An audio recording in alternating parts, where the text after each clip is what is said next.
گھر کے صحن میں دائیں طرف مختلف گملے رکھے ہوئے تھے۔ ان سے آگے سیڑھیاں جہاں اس وقت وہ اداسی سے بیٹھی تھی، چہرہ گھٹنوں میں رکھے مسلسل اس کی نظر سامنے لگے گلاب کے پھول پر تھی جو بس مرجھانے کے در پر تھا۔ یہی حال اس معصوم کا تھا۔ سیڑھیوں کے نیچے چھوٹا سا کچن تھا جس میں اس وقت برتنوں کا شور رات کے کھانے کی تیاری ہونے کی اطلاع دے رہا تھا۔ اس سے آگے ایک برآمدہ اور پھر کمرہ، اور کمرے سے ہر چند منٹ بعد کھانسنے کی آواز آ رہی تھی جسے بار بار سنتے اس کا دل درد سے بھر رہا تھا۔ کچن سے ایک عورت جس کی عمر تقریباً 40 سال ہوگی، وہ سیدھا سیڑھیوں کے پاس آتی اسے دیکھنے لگی۔ وانی بیٹے، جب سے اسپتال سے آئی ہو یوں ہی پریشان بیٹھی ہو، کیوں نہیں دیتی؟ کیا کہا ہے ڈاکٹر نے تیرے باپ کے بارے میں؟ بتا دو نا، وہ تفکر سے پوچھ رہی تھی۔ وانیہ نے ماں کے سوال پر آنسو اندر اتارتے سر اٹھایا اور اپنی ماں کے چہرے کو دیکھا جہاں وقت سے پہلے بڑھاپا آ چکا تھا۔ وانیہ کا باپ نشے کا عادی تھا جس کی وجہ سے اس کی ماں لوگوں کے گھروں میں کام کر کے گھر کا خرچ چلاتی تھی اور انہی پیسوں سے بچت کر کے وانیہ کو پڑھا رہی تھی۔ دن میں کام کرتی، رات میں کپڑے سلائی کرتی۔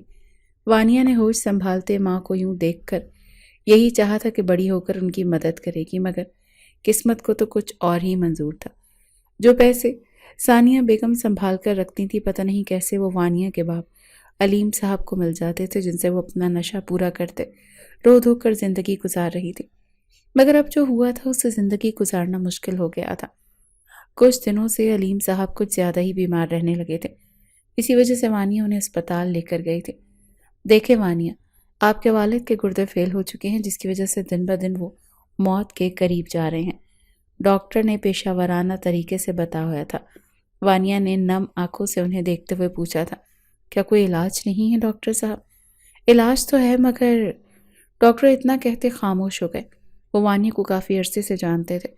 وانیہ ان کی بیٹی کی دوست تھی، انہیں وہ عزیز تھی اور وہ جانتے تھے کہ وانیہ کے گھر کے حالات، تبھی وہ خاموش ہو چکے تھے۔ مگر کیا ڈاکٹر صاحب؟ وہ رو دینے کو ہوئی تھی، لیکن اگلی بات پر اس کے آنسو جیسے تھم سے گئے۔ بے بسی کی لہر اس کے پورے وجود پر حاوی ہونے لگی تھی۔ اس نے ساکت آنکھوں سے سامنے موجود شخص کو دیکھا تھا۔ میرے پاس تو ہزاروں نہیں ڈاکٹر صاحب، لاکھوں کہاں سے لاؤں گی؟ وہ رک رک کر بول رہی تھی، آواز حلق میں اٹکنے لگی تھی۔ کچھ احتیاطی تدابیر کے ساتھ وہ رپورٹ لے کر گھر آ گئی تھی۔ کچھ تو وہ صحیح وانی اسے سوچ میں غرق دیکھ ثانیہ بیگم نے اس کے کاندھے پر ہاتھ رکھتے کہا تو وانیہ نے گہرا سانس لیا۔ کچھ نہیں اماں، بس میں یہ سوچ رہی تھی کہ کہیں اور نوکری تلاش کر لوں، اسکول کی نوکری سے تو کچھ نہیں بنتا۔ وہ خود کو سنبھال کر بولی تھی، جس پر ثانیہ بیگم نے پریشانی سے اسے دیکھا اور اسے دوسری نوکری کے بارے میں پوچھا، جس پر وانیہ خاموش ہو گئی۔ اگلے دن وہ اسکول جانے کے بجائے اپنی دوست کی بتائی ہوئی جگہ پر گئی تھی۔ سامنے نظر شیشے کے دروازے پر گئی جس کے اوپر عروہ بوتیک لکھا تھا، اور وہ ایک نظر اس کے بعد اوپر آسمان کی طرف دیکھتی اندر گئی۔ وانیہ اس بوتیک میں نوکری کے لیے آئی تھی۔ اس کی دوست نے کہا تھا کہ اسے وہاں جاب مل جائے گی اور تنخواہ بھی اچھی ہوگی، بس اس بات کو لے کر وہ وہاں آئی تھی۔ پھر کچھ دیر کے بعد مختصر سے انٹرویو کے بعد اس کی سیلز گرلز کی نوکری لگی تھی۔ گھر سے آدھا گھنٹہ دور وہ بس اس لیے نوکری کرنے لگی تھی کہ شاید اسے اپنے بابا کا علاج کروا سکے۔ دن گزرنے لگے، مشکل تو بہت ہوئی لیکن اس نے ہار نہ مانی۔ روز گھر سے نکلتی وہ اپنے اللہ سے مدد کا سوال کرتی تھی۔ اسی دعا کا اثر تھا جس سے اس کی ہمت بندھی ہوئی تھی۔ وہ اس قدر حسین تھی کہ آدھے لوگ بوتیک میں اسے دیکھنے کے لیے آتے تھے۔ سب کی نظریں خود پر محسوس کرتے وہ خود کو بے بس تو محسوس کرتی تھی، مگر اپنے باپ کا سوچ کر خاموش ہو جاتی تھی۔ آہستہ آہستہ وہ اس قابل ہو رہی تھی کہ گھر کا خرچ آسانی سے چلنے لگا تھا۔ آپ کو پتہ ہے بابا، آپ کیا کہہ رہے ہیں؟ شامیر شاہ نے حیرت سے اپنے بابا کو دیکھتے پوچھا تھا، جو اس کو بتا رہے تھے کہ اس کی شادی طے کر چکے ہیں، وہ بھی اس لڑکی سے جو نہ شکل و صورت کی اچھی ہے اور نہ ہی سیرت کی۔ دیکھو شامیر، ہمارے بزنس کے لیے یہ ڈیل بہت ضروری ہے اور یہ تب تک ممکن نہیں جب تک تم اس لڑکی سے شادی نہیں کر لیتے۔ میں جانتا ہوں کہ وہ لڑکی تمہارے معیار پر پورا نہیں اترتے، مگر بیٹا ابھی کر لو، بعد میں جو چاہے وہ کر لینا، ابراہیم شاہ نے منت کرتے کہا تھا۔ شامیر نے دکھ سے باپ کو دیکھا اور گھر سے نکل گیا۔ کچھ دن بعد اس کی منگنی لیلا صفدر سے ہو گئی تھی، جو عام سی صورت کی مالک تھی، جبکہ شامیر شاہ ابراڈ سے پڑھ کر آیا تھا۔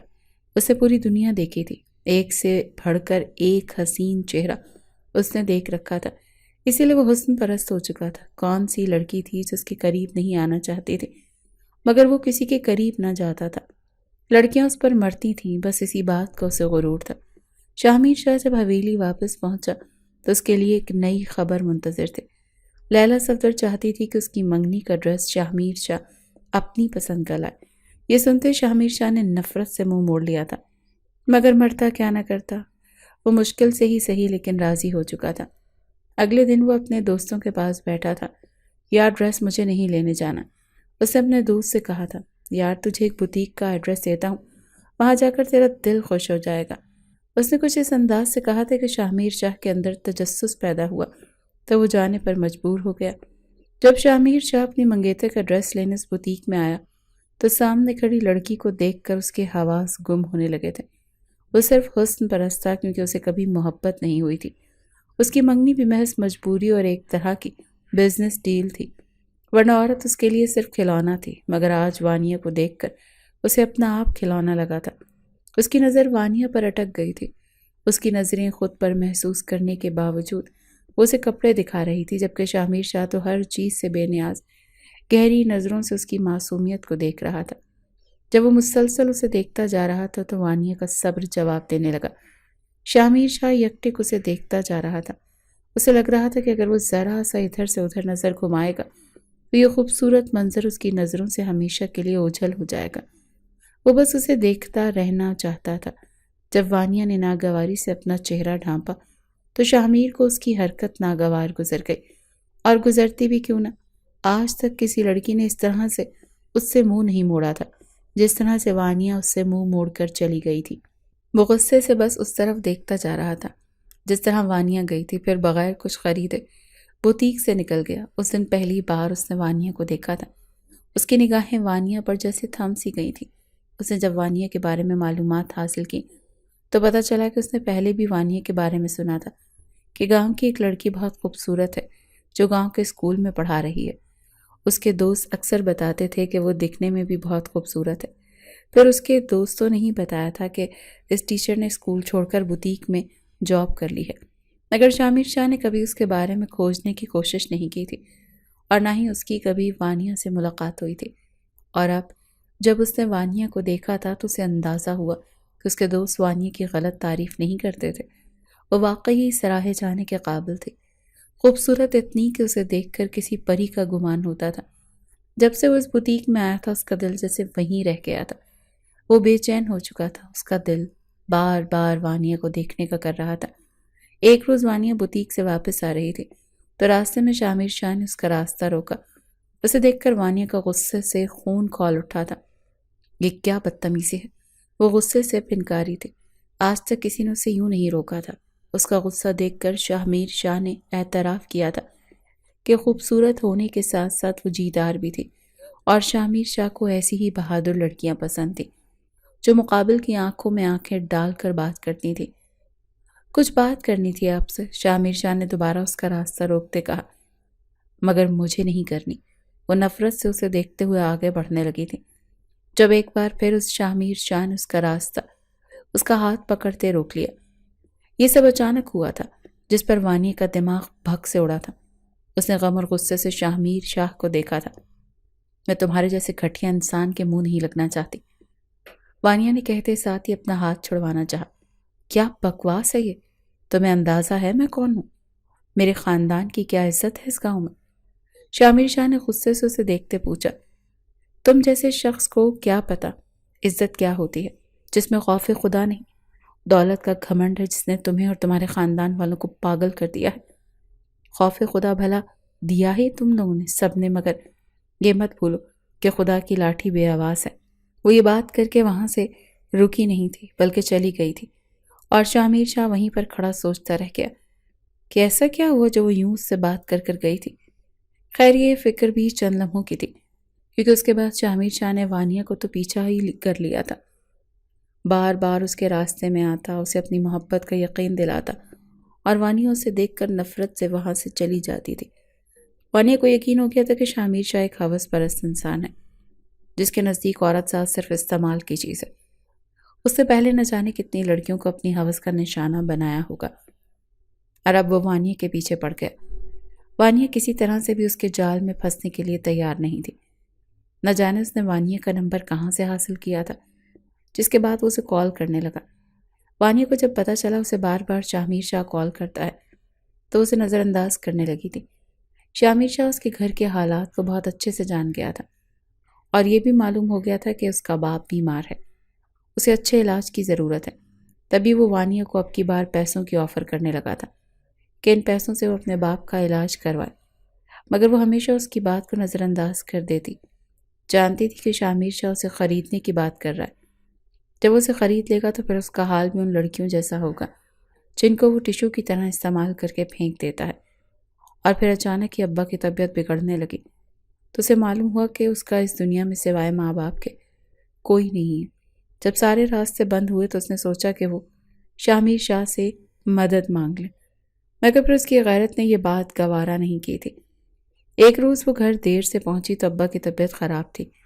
دوا دے کر انہیں سلا کر خود بھی سو گئی، مگر پھر اچانک آدھی رات کا وقت تھا جب علیم صاحب کی طبیعت بہت زیادہ بگڑنے لگی تو وہ مارے پریشانی کے بری طرح سے رونے لگی۔ یہی حال ثانیہ بیگم کا تھا، کریں تو کیا کریں۔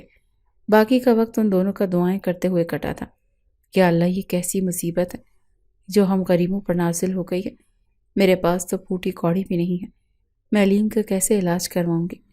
ماں کی آہو پکار سن کر اس کا دل پھٹنے لگا تھا جب اچانک اماں اپنے کانوں میں پڑے ہوئے چھوٹے چھوٹے ٹاپس اتار رہے تھے اور اسے دیتے بیچ دینے کو کہا۔ نہ چاہتے ہوئے بھی اگلے دن وہ سونے کے چھوٹے چھوٹے ٹاپس بیچ آئے جن سے اسے چند ہزار ہی ملے تھے، جس کے ذریعے سے اماں کی مدد سے وہ ابا کو لیے شہر آ گئی تھی۔ ٹاپس بیچنے سے جو بالکل معمولی سی رقم ان کے ہاتھ آئی تھی، وہ پیسے اتنے سے تھے کہ وہ ابا کا علاج نہیں کروا سکتی تھی۔ وہ انہیں لے کر ایک سرکاری اسپتال میں آئی تھی، وہی خواری جو اسے پچھلی بار جھیلنی پڑی تھی۔ ابا درد اور تکلیف سے تڑپ رہے تھے، مگر کوئی ڈاکٹر انہیں دیکھنے پر تیار نہیں تھا۔ سخت پریشان تھی کہ کیا کریں، غریبوں کا کوئی اپنا نہیں ہوتا۔ وہ اس وقت لابی میں بیٹھ گئی۔ اپنے باپ کی حالت دیکھ کر وہ بری طرح سے بکھرنے لگی تھی، مگر اماں کے سامنے رونا نہیں چاہتی تھی۔ مگر ابا کی حالت دیکھی نہیں جا رہی تھی، کیونکہ آج ان کی تکلیف کی شدت میں اضافہ تھا۔ آج وہ بار بار اس سے روتے ہوئے کہہ رہے تھے کہ میرے بعد اپنا اور اپنی ماں کا خیال رکھنا۔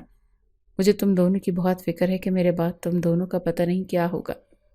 پھر روتے روتے بے حال ہونے لگے۔ انہیں اسٹریچر پر چھوڑ اماں کو ان کے پاس بٹھا کر خود الگ جگہ آ گئی۔ وہ رونا چاہتی تھی، ایک طرف بیٹھ کر وہ رونے لگی۔ تبھی کسی نے کاندھے پر ہاتھ رکھا تھا۔ ایک جھٹکے سے سر اٹھا کر دیکھا تو سامنے شامیر شاہ کھڑا تھا۔ تم کیا سمجھتی ہو کہ تم مجھ سے چھپ کر کہیں بھی چلی جاؤ گی اور مجھے تمہارے بارے میں پتہ نہیں چلے گا؟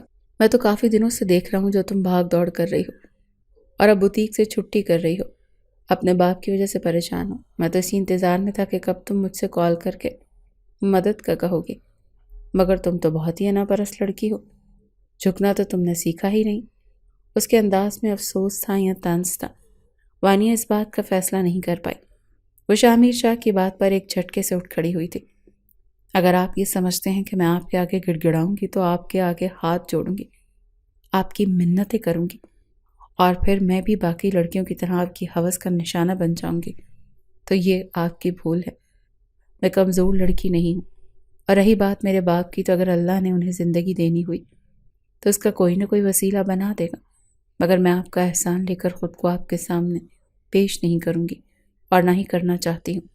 اس کے دو ٹوک انداز پر شامیر شاہ کے ہونٹوں پر مسکراہٹ کھلنے لگی تھی۔ تمہیں اتنی اکڑ زیب نہیں دیتی، خود میں عاجزی لاؤ۔ یقین کرو اگر تم میرا ہاتھ تھام لوگی تو بہت فائدے میں رہو گی۔ اس نے ذرا سا سر جھکا کر اس کی طرف جھکتے ہوئے کہا تھا، جس پر وانیہ نے نفرت سے اسے دیکھا۔ آپ یہ سمجھتے ہیں کہ میں آپ کی باتوں میں آ جاؤں گی تو یہ آپ کی بھول ہے۔ تبھی وہاں پر نرس آ گئی تھی۔ آپ کے والد کی طبیعت بہت زیادہ خراب ہو رہی ہے، یہاں پر ایسی کوئی سہولت نہیں کہ ہم ان کا علاج نہیں کر سکتے۔ ان کا علاج کروانے کے لیے آپ کو انہیں کسی اور اسپتال میں لے کر جانا ہوگا، آپ انہیں یہاں سے لے کر جا سکتے ہیں۔ نرس اسے پیغام دے کر واپس چلی گئی اور وہ کھلے منہ کے ساتھ شامیر شاہ کو دیکھتی رہ گئی۔ شامیر شاہ اس سے کوئی سخت بات کہنا چاہتا تھا، مگر جب اس کی آنکھوں میں نمکین پانی بھرتا دیکھا، چہرے کا رنگ بھی اڑا ہوا تھا، اسے بے ساختہ وانیہ پر ترس آ گیا تھا۔ کہاں ہے تمہارے والد؟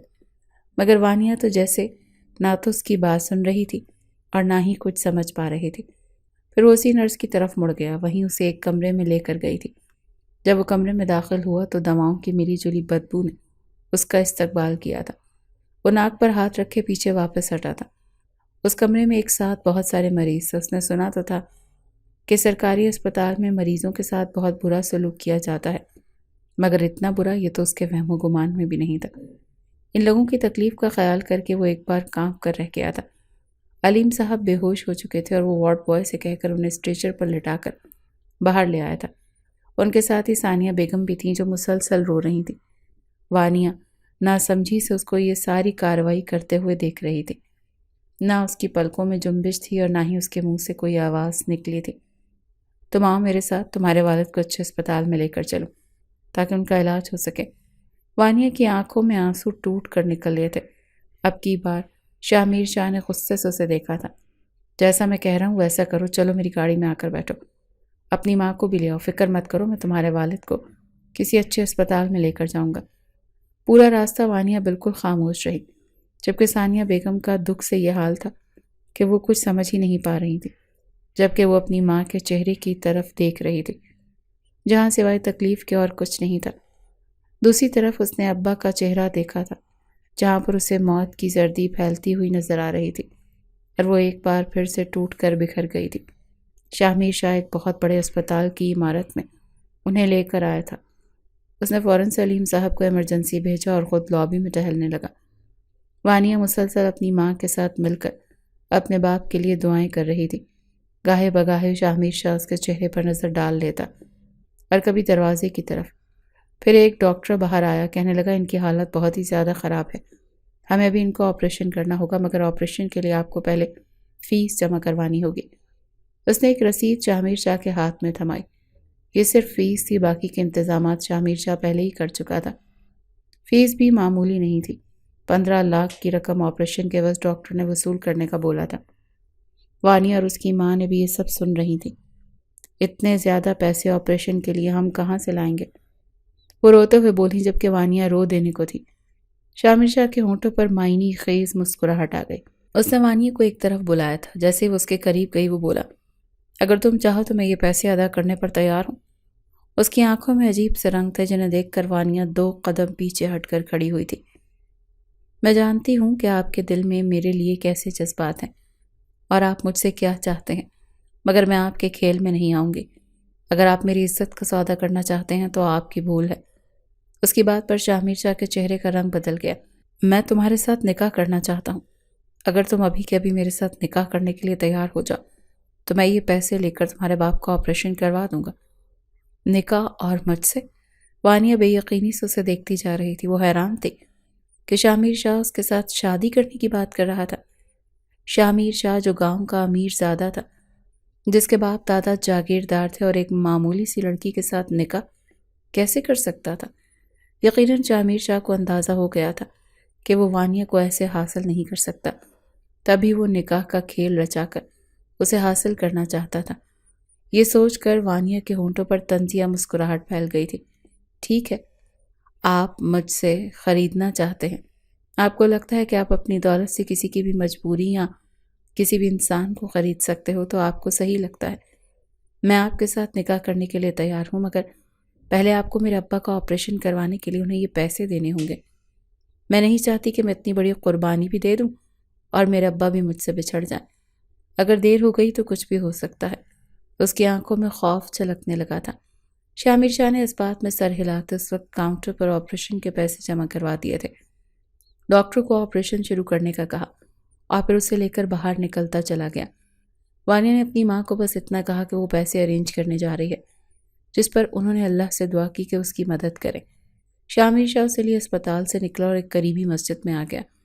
اس نے اپنے شہر میں رہنے والے ہی 2-3 دوستوں کو نکاح میں مدعو کیا اور یوں وہ وانیہ علیم سے وانیہ شاہ میر شاہ بن گئی تھی۔ کتنی دیر تک وہ بے یقینی سے اپنی اس یکدم بدلتی ہوئی زندگی کے بارے میں سوچ رہی تھی۔ اچانک سے سب کچھ تبدیل ہو گیا تھا۔ اس کے نام کے ساتھ شاہ میر شاہ کا نام لگ گیا تھا۔ اتنا سب کچھ ہو گیا تھا جس کے بارے میں وہ خواب میں بھی نہیں سوچ سکتے تھے۔ ایسا انسان جس کے ساتھ وہ دنیا میں سب سے زیادہ نفرت کرنے لگی تھی، اب اسی کے ساتھ وانیہ کا نکاح ہو چکا تھا اور عنقریب اس کی شادی ہونے والی تھی۔ وہیں اس کی روح اور جسم کا مالک بن چکا تھا۔ وانیہ کا دھیان اپنے والد کی طرف بھی تھا۔ فوراً سے اسپتال واپس چلو، مجھے اپنے والد کی بہت فکر ہے۔ اماں بھی وہاں اکیلی ہیں، مجھے ان کو دیکھنے جانا ہے۔ جیسے ہی نکاح ہو گیا تو وانیہ نے شاہ میر شاہ سے کہا تھا۔ وہ اپنے دوستوں سے مل رہا تھا۔ ایک گہری نظر اس نے وانیہ پر ڈالی تھی اور پھر اپنے دوستوں کو خدا حافظ کر کے وہ گاڑی میں آ کر بیٹھا تھا۔ وانیہ نے اب سکون کا سانس لیا تھا۔ وہ اسے اس کے باپ کے پاس لے کر جا رہا تھا، مگر جب گاڑی کا رخ شاہ میر شاہ نے دوسری طرف موڑ دیا تو وانیہ بغیر بولے نہ رہ سکی۔ ہسپتال تو دوسری طرف ہے، آپ گاڑی کہاں لے کر جا رہے ہیں؟ وہ شاہ میر شاہ سے مخاطب ہوئی تھی تو وہ ایک بار پھر سے اسے گہری نظر سے دیکھنے لگا۔ آج ہی تو ہمارا نکاح ہوا ہے، اور کیا تم نہیں سمجھتی کہ ایک شوہر کے بیوی پر کیا حقوق ہوتے ہیں؟ اس کی بات پر وانیہ کا چہرہ یکدم سرخ پڑ گیا۔ اس کی بات کا مطلب سمجھتے وہ غصے میں آ گئی تھی۔ میرے ابا زندگی اور موت کے درمیان جنگ لڑ رہے ہیں، میری ماں وہاں تنہا ہے، اور آپ جیسے ہوس کے مارے انسان کو اپنی نفس کی خواہشات کی پڑی ہے۔ مجھے میری ماں کے پاس لے کر جائیں، اس وقت میں اور کہیں جانے پر تیار نہیں ہوں گی، اور اگر آپ نے میرے ساتھ زبردستی کرنے کی کوشش کی تو اچھا نہیں ہوگا۔ کچھ دیر تو شاہ میر شاہ اس کے چہرے کی طرف دیکھتا رہا تھا، فیصلہ نہیں کر پا رہا تھا کہ وہ وانیہ کی بات کا کیا جواب دے، اور پھر وہ گہری سانس لے کر گاڑی کا رخ واپس اسپتال کی طرف موڑ گیا تھا۔ وانیہ تو حیران اور پریشان رہ گئی تھی، اسے شاہ میر شاہ سے اتنی شرافت کی توقع نہیں تھی، مگر اب دل میں ایک سکون بھی تھا، کیونکہ ابھی کے لیے اسے شاہ میر شاہ سے جان چھوٹ گئی تھی۔ ہسپتال آئی تو ثانیہ بیگم اس کے گلے لگی تھی۔ شاہ میر شاہ دوڑ کر کھڑا ہو چکا تھا، جبکہ علیم صاحب کا آپریشن جاری تھا۔ وہ باہر بینچ پر اپنی ماں کے ساتھ بیٹھ کر اپنے ابا کی صحت یابی کے لیے دعائیں مانگنے لگی تھی۔ کتنے گھنٹے یوں ہی بیت گئے۔ وہ ماں بیٹی اسی بینچ پر بیٹھی ہوئی تھی اور شاہ میر شاہ ٹہلتے ہوئے ان کی طرف دیکھے جا رہا تھا۔ اس کے لیے اپنے جذبات کو سمجھنا مشکل تھا۔